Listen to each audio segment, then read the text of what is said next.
गांव की जिठानी। शांति अपने दो बेटों अर्नव और आरुष के साथ शांति से जीवन बिता रही थी। लेकिन शांति के पति सोहन से उसकी कभी कभार थोड़ी अनबन हो जाती थी। एक दिन शांति रोज की तरह सुबह का खाना बना रही थी, तभी दरवाजे की घंटी बजी। घंटी की आवाज सुनकर वो दरवाजे की ओर जाते हुए कहती है, अरे आती हूँ, कौन है? सब्र करो।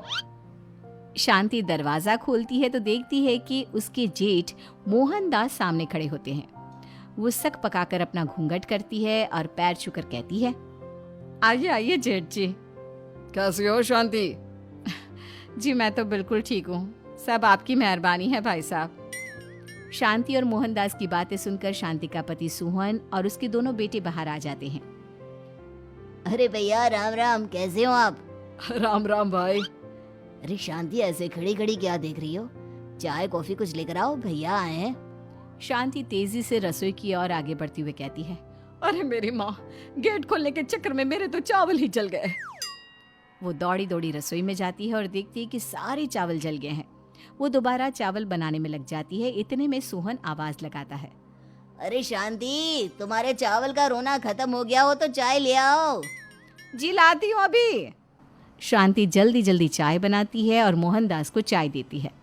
सब एक दूसरे की खैर खबर पूछते हुए चाय पीते हैं। चाय खत्म होती ही मोहनदास शांति की ओर देखते हुए मजाक में कहते हैं, शांति, अब तुम्हारी चाय में दम नहीं रहा, अब हमें चाय बनाने वाली बदलनी पड़ेगी। ये कैसे मुमकिन होगा जेठ जी? घर और बाहर का सारा काम मुझे ही करना पड़ता है और कभी कभी जल्दी जल्दी के चक्कर में काम बिगड़ जाते हैं, जैसे आज चावल जल गए। अरे इसी का तो हल लेकर आया हूँ। मैंने रिश्ता देखा है अर्नव और आरुष के लिए। दोनों लड़कियाँ बहुत सुंदर और सुशील हैं।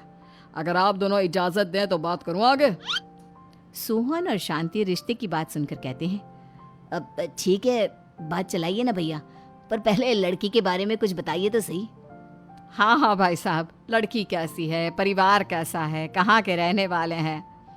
देखो, परिवार तो बहुत अच्छा है, पर वे दोनों लोग बहुत गरीब हैं। दहेज में कुछ मिलेगा नहीं। अरे हमें दहेज में कुछ चाहिए भी नहीं, बस लड़की संस्कारी होनी चाहिए।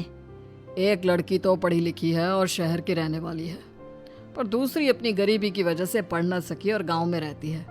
लेकिन दोनों है बहुत खूबसूरत। अगर तुम सबको देखते ही पसंद ना आ जाए तो मेरा नाम बदल देना।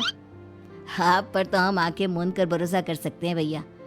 आप आगे बात चलाइए, हम शादी करने को तैयार हैं। कुछ ही दिन में अर्नव और आरुष की शादी हो जाती है। आरुष की शादी अनपढ़ लड़की मंजरी से हो जाती है, जो कि बहुत भोली भी होती है, और अर्नव की शादी पढ़ी लिखी लड़की तनुजा से हो जाती है, जो कि घमंडी और चालू होती है। एक दिन मंजरी घर के काम कर रही थी कि अचानक शांति उसे आवाज लगाती है, बड़ी बहू, ओ बड़ी बहू, मंजरी जल्दी यहाँ आओ। मंजरी जल्दी जल्दी शांति के पास जाती है।